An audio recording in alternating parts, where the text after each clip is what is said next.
Hello and welcome to another Fables video. In this video we are going to be doing a character creation guide.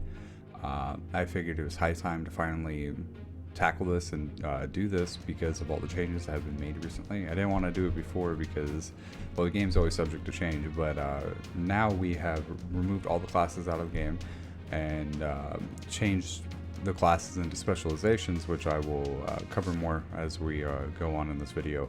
But I figured this would probably be the best time to actually finally do this. But since the game is subject to change all the time, pretty much weekly, I will try to keep this as general as possible. So moving forward, it will still cover the same thing, so that would be getting into the nitty gritty.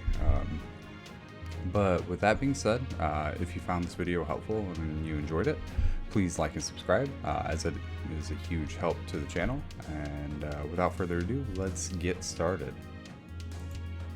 Okay, so the first thing I would suggest for anybody, whether you're new to this system or not, is to kind of define who your character is going to be. That means going through and looking through these like specializations. There are 10 of them now. With replacing the classes, I've combined quite a few of them into single ones. Like Druidic, for example, it was both Druid and the Scraft, which were two classes of the game. But for everybody, you have the options of taking specializations, combat abilities, passive abilities, magic abilities, spellcasting schools, and traits and different trainings. So there are tons of options for your character. And you just kind of need to figure out like what do you want to like base your character around, and kind of move forward from there, because there's going to be more and more options for you as your character progresses through the game. And once you have that idea in mind, we can kind of start working on your character. And so let's go back up to the top. For anybody looking through the PDF, the handbook, I did update the character creation guide as well that's in here. And if you need to refer back to this for reference, or read through it, it will tell you exactly how to make characters. With a few exceptions, I might get into a little bit more detail in here, but this will also be very helpful for you as well. But anyways, the first thing that we need to do is choose a race.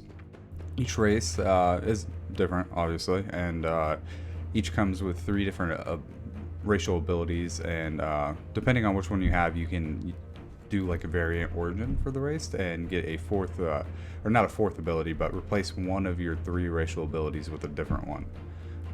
But also with the races, you begin with some increases in your attributes. So for this mountain dwarf, for example, you gain a +1 to your wisdom, +1 to your endurance.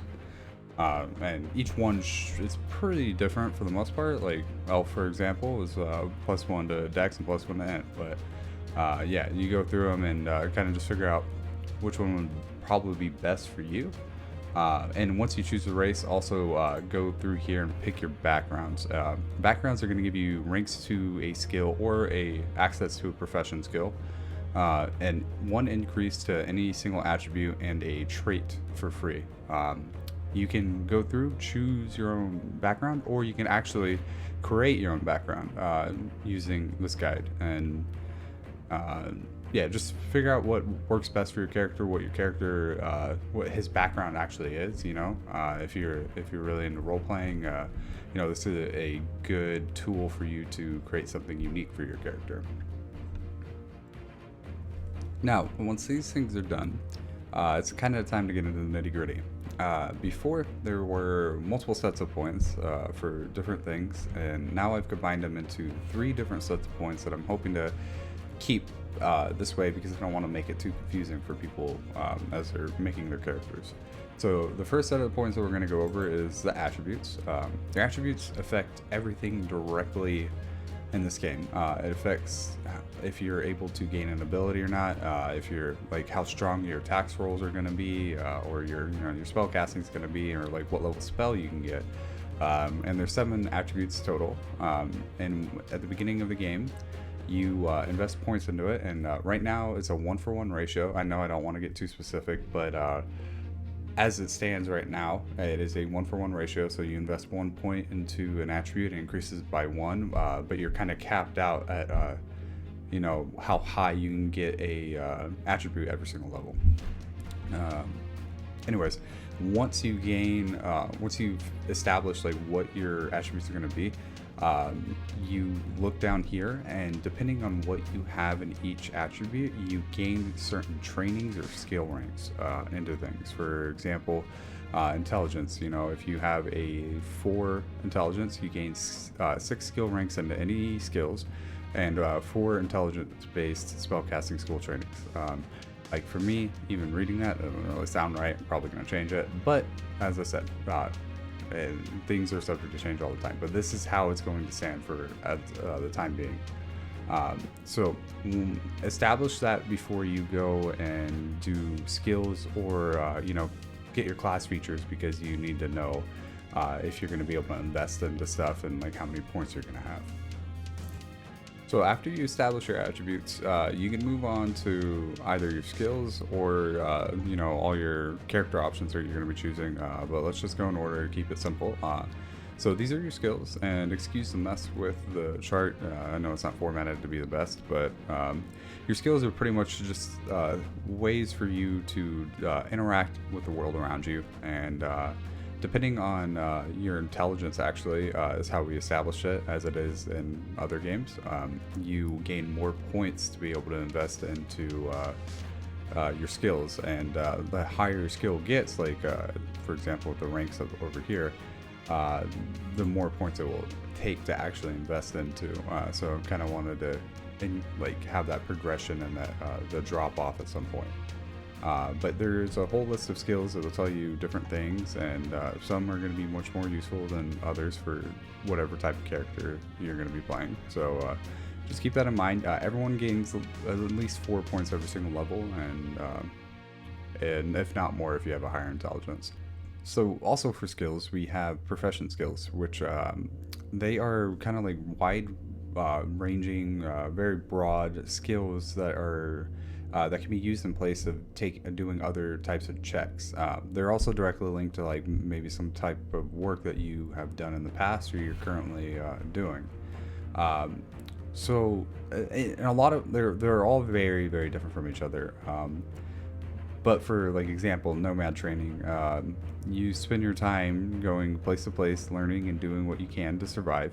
You can use this profession skill in place of bluff, gather information, or knowledge check, or any knowledge check made on any type of creature.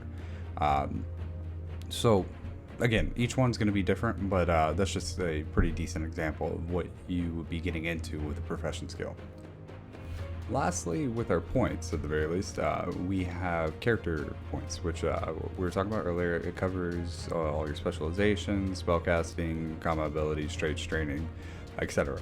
And for each of these, you are going to actually need certain attributes to be able to gain these options. And this is kind of why I was saying define your character early. Figure out exactly where you want to go into, and figure out what your attributes and everything are going to be. So most options that you're going to have, whether it's spellcasting abilities, specialization options, you are going to have some sort of prerequisite attached to that option, and that's what you need to be able to actually gain it. But also most of those prerequisites are going to be in the form of a specific number for an attribute. For example, the one I'm highlighting was 8 resolution. Things are gonna there's gonna be some kind of progression with most of these specializations, as well as anything that you're investing into. There's gonna be some smaller options for you to gain early on and larger options for you to gain later on. But not all of these are going to actually be directly linked to an attribute. And some of them might have more things that you might need for prerequisite. Let's go with magic abilities, for example. Scroll down, like Illusory Comrade. This is a good one. Your prerequisites, all you need is Illusion Spell School and the ability to flank. With that, you are able to take this if you'd like.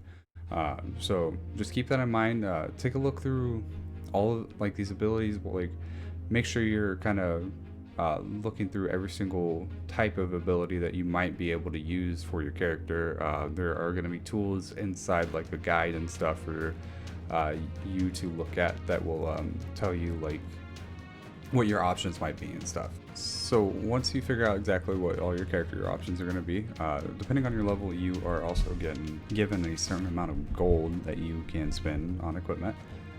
There are lists for the equipment down near the bottom of the handbook, and yeah, with gold prices and whatnot. So depending on your trainings and everything, just go ahead and purchase your equipment, and once that is done, that's pretty much the gist of it. I do encourage everybody to name their class once they created it, just kind of so you have some kind of idea of what it is. I don't want to call this a classless system.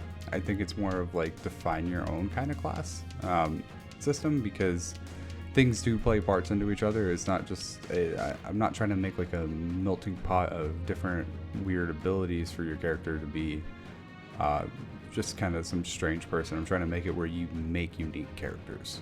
I hope you guys found this video helpful. I hope it was it's going to make it easier for you to actually create your characters if you use this side by side with while you're actually creating your characters. Maybe it will be easier. This and the character creation written guide that we have on the handbook. But anyways, if you did find this video helpful, please like and subscribe, as it is a huge help to me in this channel. So thank you for taking your time to watch, and have a great day.